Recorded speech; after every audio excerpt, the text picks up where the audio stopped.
Hola camaradas, después de 4 clases por lo menos, o 5 o 6, no sé, dedicadas a los modos en toda su terrible y bacaladesca sequedad, creo que va siendo momento de empezar con algo más a ras de tierra, más aplicado. Un ejemplo, como me habéis dicho muchas veces. Bueno, va a ser un pedazo de ejemplo, quiero decir, vamos a intentar tramar en esta breve clasecilla eh, necesariamente poco rigurosa por aquello del directo y mi propia torpeza, vamos a intentar enjarretar una especie de mapa del tesoro básico de las formas de narración, de las formas de contar historias, de las formas finalmente de entender el ejercicio del arte, nada menos. Para ello nos vamos a ir, camaradas, a el bueno de Dante, que recoge de alguna manera buena parte sino del pensamiento medieval, ¿no? Y del pensamiento antiguo tal como se conocía entonces, y en uno de estos grandes momentos que todos tenemos dice Dante: a ver, señores y señoras, las cosas solo pueden ir a peor o ir a mejor. Quedarse como están es una forma de ir a mejor o peor según te pille. Pero vamos, esto dice Dante y lo dice en una carta, la carta de Can Grande, dice, hace esta distinción. Y de hecho lo hace para introducir su gran obra, la Divina Comedia. Y claro, comedia a nosotros nos suena así como cosa de risa, ¿no? Y tal, pero evidentemente para Dante no era exactamente eso. A ver, cómo lo plantea Dante? Dante plantea, como os he dicho, que las cosas solo pueden ir a peor, y cuando eso sucede estamos ante una tragedia. Ejemplo de tragedia, pues Dante habla de la expulsión del paraíso terrenal, donde estábamos de puta madre, pero se mete la pata, además típico, le echa la culpa a la mujer y tal, en fin, ese tipo de rollos ya existían entonces, y el caso es que a partir de entonces, a partir de la manzana y tal jaleo, va todo fatal, va todo a peor. Va todo a peor y la sustancia, de alguna manera, de la experiencia humana es el admitir esa especie de paso de la prosperidad y el bienestar al sufrimiento, al caos y al dolor. Y eso, camaradas, está presente en la Biblia constantemente. Estamos todo el tiempo pagando ese pecado original, nos guste o no nos guste la noción de pecado, ahí está.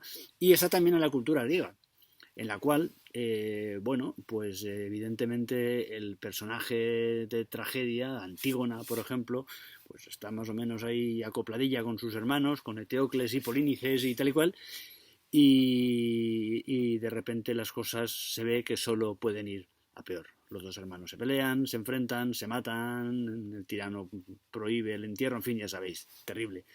Y las cosas que van a peor son tragedias. Pero, dice Dante, con el nacimiento de nuestro Señor Jesucristo las cosas empiezan a ir a mejor, porque por fin parece que podamos de alguna manera pues explorar nuestras posibilidades, explotar nuestras virtudes y ir poco a poco caminando hacia algo mucho mejor, que de hecho es la salvación eterna y el paraíso terrenal recuperado, versión 2.0, el cielo, etcétera, etcétera, ¿no? Donde ya no hay manzanas que nos puedan volver a hacer caer.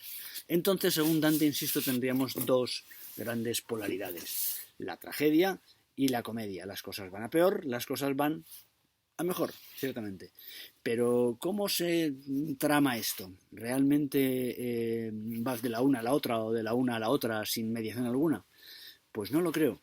Y la clave nos la va a dar, como casi siempre, mi bien amado, estoy buscando la tiza, Lukács. Lukács, mediados del siglo XX, se encuentra con que evidentemente ya la literatura no puede dividirse solamente en comedia y tragedia, en que las cosas vayan a peor o vayan a mejor. Hay otros tipos de experimentos, como por ejemplo la novela. Vamos a pensar aquí, novela. ¿Y cómo define Lukács la novela? Pues lo hemos dicho alguna vez.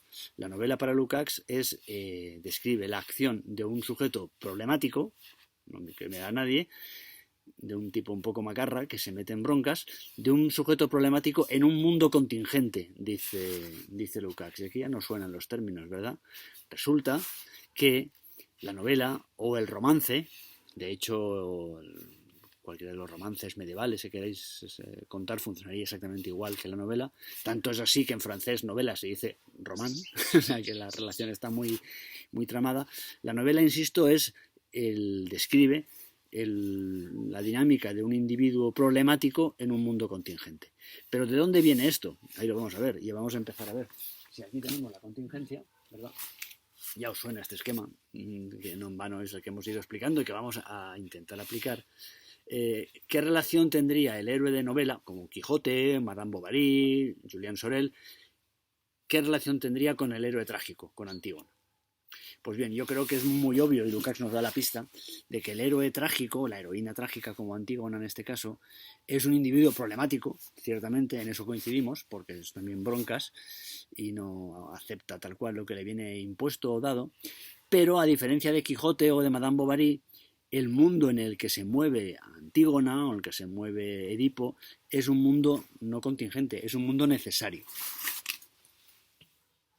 ¿Por qué digo que es un mundo necesario? Porque evidentemente Antígona tiene que poner en quiebra, tiene que cuestionar no más o menos los usos y costumbres así de un pueblo de la Mancha o de un pueblo perdido en Normandía.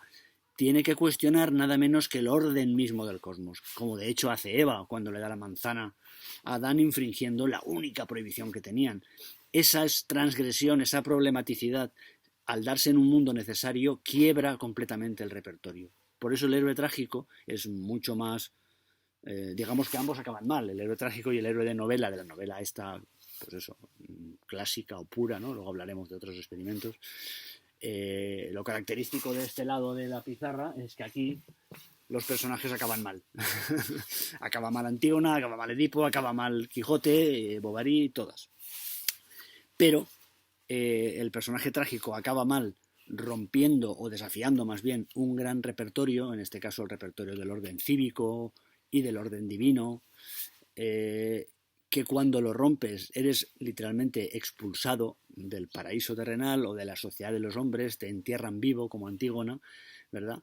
Al héroe de la novela, que efectivamente también acaba mal, pero no es tan grande el follón, no es tan grande el lío. Si os fijáis, nos viene muy bien, ahora vamos a empezar a aplicar lo que hemos aprendido, nos viene muy bien entender cómo, gracias a la aparición de la contingencia de la novela, se puede entender el tránsito, cuanto menos conceptual, no digo que sea un tránsito literal de época o lo que sea, ¿no? El tránsito conceptual de la tragedia a la comedia.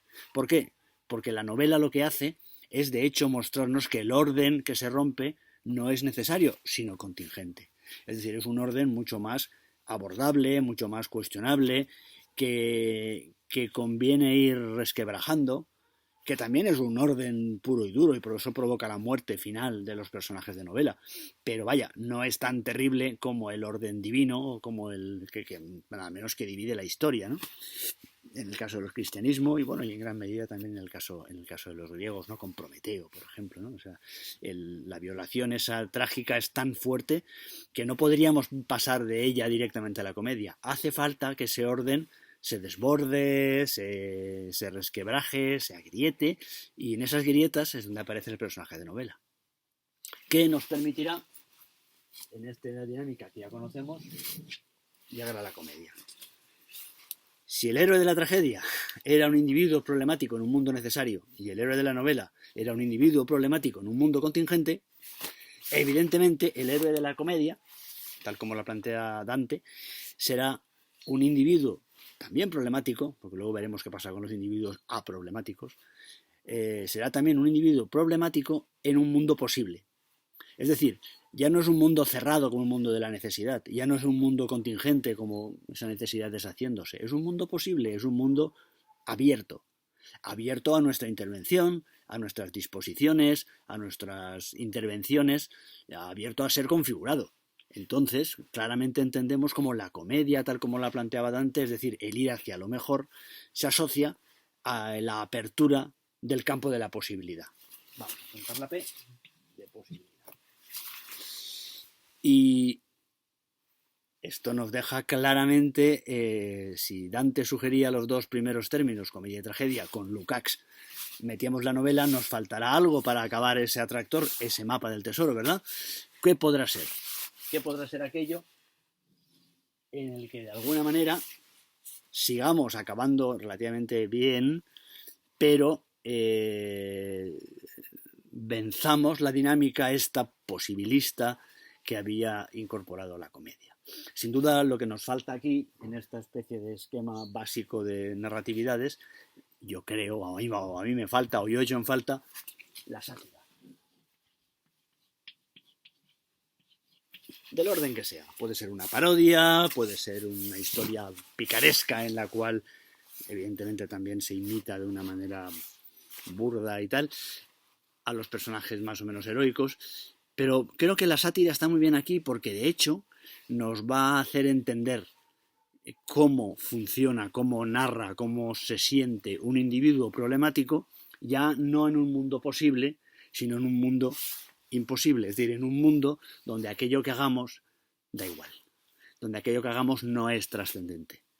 La irrupción de la sátira, de la parodia, de todo este tipo de géneros, de formas de entender la narración, tienen todo que ver con el hecho de que el mundo ya no es algo dúctil, ya no es algo que va a pasar por el aro cuando lo digamos, sino que es un mundo imposible, un mundo impracticable, como hemos visto la semana pasada en el mundo imposible. Esto nos permite cerrar el atractor y eventualmente volver a la tragedia, porque evidentemente toda vez que constatamos que el individuo problemático se ha encontrado con un mundo imposible, un mundo donde no se puede poner en obra aquello que necesitamos poner en obra, el paso siguiente será, de alguna manera, como hemos visto, volver a constituir repertorios, volver a constituir algo que sea medianamente sagrado, es decir, respetado, consensuado y tal y cual. Me recuerda esto a uno de mis libros, muchos libros preferidos, de un biólogo llamado Stuart Kaufman, que es de los grandes popes de la biología y de la genética contemporánea en el Instituto Santa Fe, en México, y este tipo tiene un libro que se llama El retorno de lo sagrado. Curiosamente, y no es que el tipo sea pues un creyente especialmente de nada, pero se entiende justo este paso, que la sátira, cuando ya la agotamos, cuando ya no queda, ya la risa suena hueca, lo único que podemos hacer es intentar, después de esa limpia que veíamos característica del modo de lo posible, pues de lo imposible, perdón, después de esa purga, volver a establecer unos hitos en los que apañarnos, que a su vez generarán eventuales rupturas, etcétera. Lo voy a dejar aquí, porque son 12 minutos de vídeo y no me gusta a mí hablar tanto rato seguido, que es cansino, ¿verdad? Y nos vemos, los que estéis en Teoría del Arte, nos vemos el jueves y hablamos de esto con más detalle, ¿vale? Porque tiene mucho más detalle. Esto es un dibujito, como siempre. Ahí lo dejo. Chao.